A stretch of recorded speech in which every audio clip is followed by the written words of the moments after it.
We Americans know what we like, and we really do like coffee. Did I say like? Well, we use more than 3 billion pounds of coffee every year. Where does it all come from? Mostly from South America. So let's fly down and get the story firsthand. There's a typical plantation now.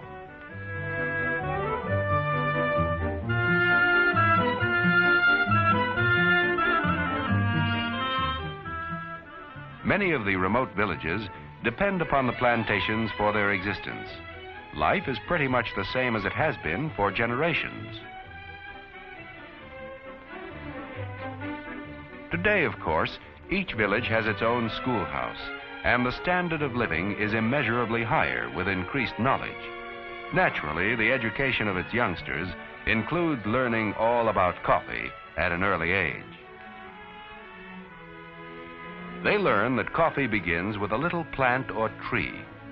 These trees thrive best in rich red soil. When transplanted from the nursery, they're about 2 years old. Set in shallow holes 8 to 14 feet apart, the tree must grow for another 2 or 3 years before bearing its first crop.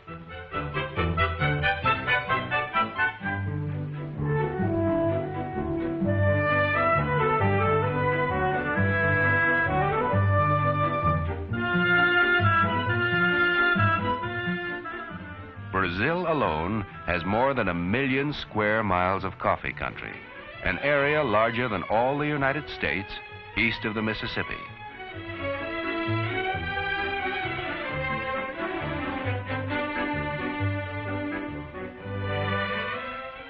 This is a coffee blossom. 8 to 9 months after this blooming, the coffee fruit ripens and looks very much like a cherry.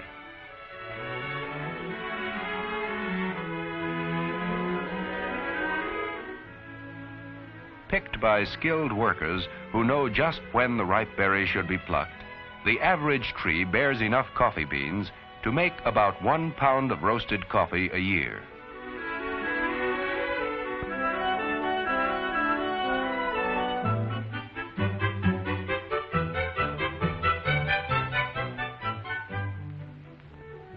Each plantation has its assembly points, where the day's pick is brought in to be weighed and bagged. This is just one step in more than 24 major operations required in bringing your cup of coffee to the table.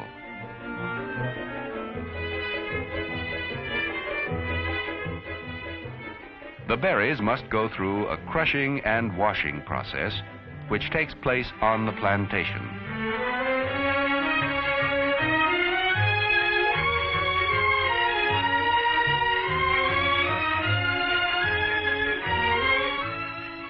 Crushing removes the protective red covering with which nature has enclosed each coffee bean.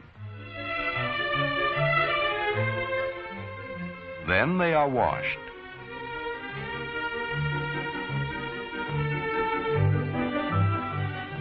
The beans float, while skin or pulp sinks to the bottom.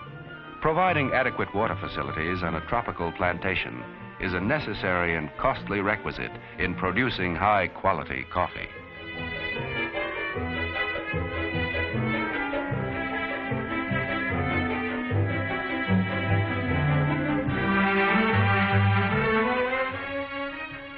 Now encased only in its final hull, or parchment, the coffee beans are spread out to dry in the sun.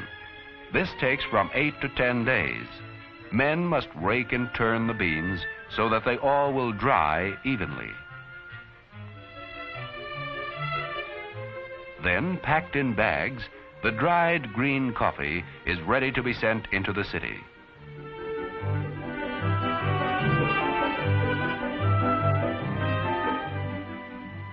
Here it is unloaded at a warehouse, where it will be inspected, sorted, and graded for quality.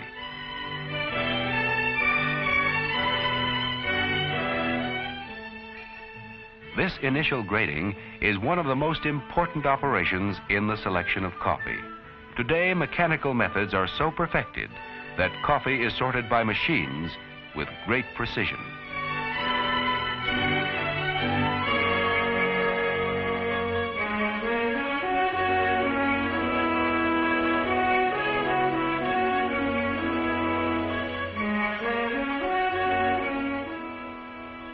bag after it is stamped with its country of origin, name, grade, and destination, is ready to go to the seaport, where final tests are made before shipment to the United States.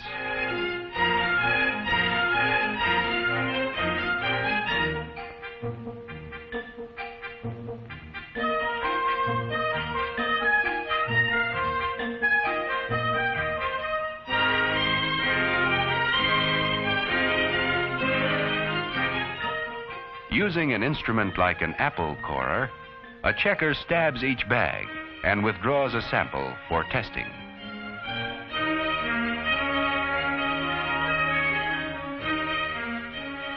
The A&P has its own coffee experts right on the spot to test and grade the contents of each bag to see that it meets the company's quality standards. Samples are flown to the United States, together with the experts' appraisals of grade and value.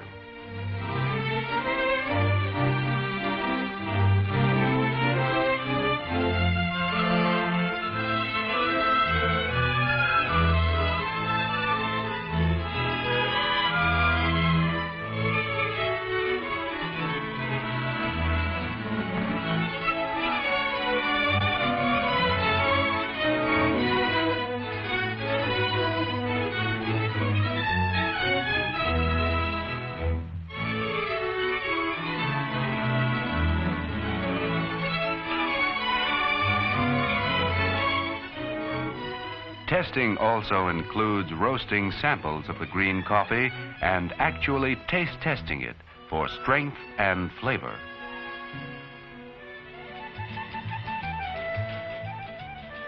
Today, many of the great cities of Latin America have been built largely upon the business of exporting coffee, which is one of their most valuable commodities.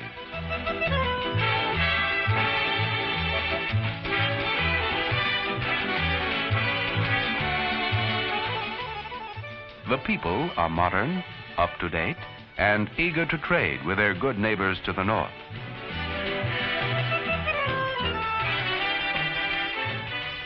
When the coffee crop is good, business is good, for coffee means the same to these people and their ability to buy the things they need as wheat to a farmer in Nebraska or corn to Iowa and Kansas.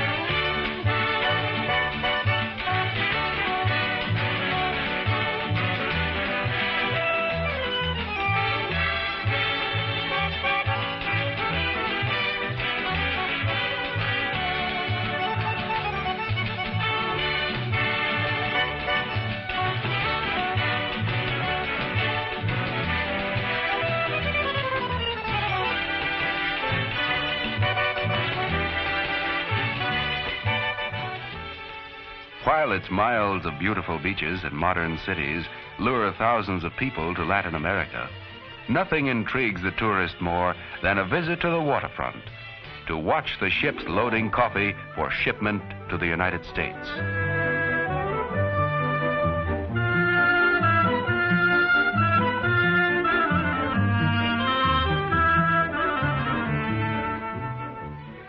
Now a cargo of coffee is loaded aboard ship with the same care you'd use in storing food in your home.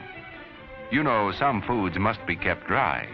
A sudden drop in temperature upon leaving the tropics could cause dampness in the ship's hold. This moisture could injure the coffee unless the beans are carefully stowed. So, loading a cargo of coffee is also an important operation in getting this beverage on its way to you.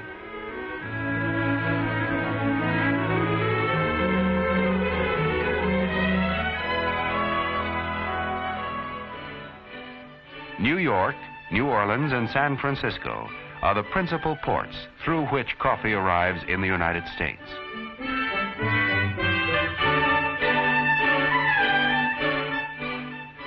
Here, licensed graders spear each bag for fresh samples and taste test the shipment to make certain the coffee they've bought compares with the reports and samples from South America.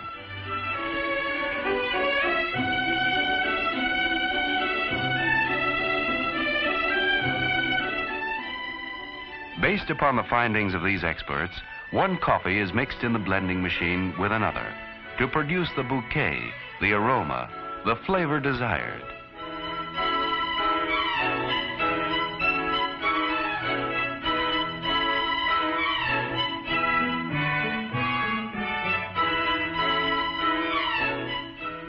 From blending machines, the green coffee is introduced next to huge automatically controlled roasting ovens, hundreds of pounds at a time.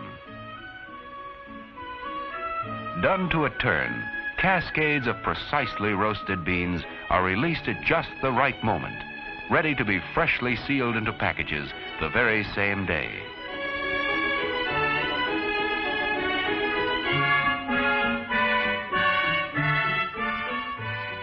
In this way, you know the coffee you buy is fresh and ready to be custom ground just right for the way you make coffee.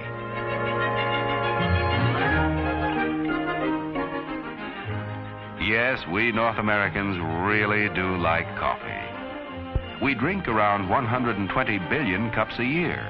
After all, drinking coffee is one of life's pleasures, a pleasure that cannot be duplicated by any other beverage.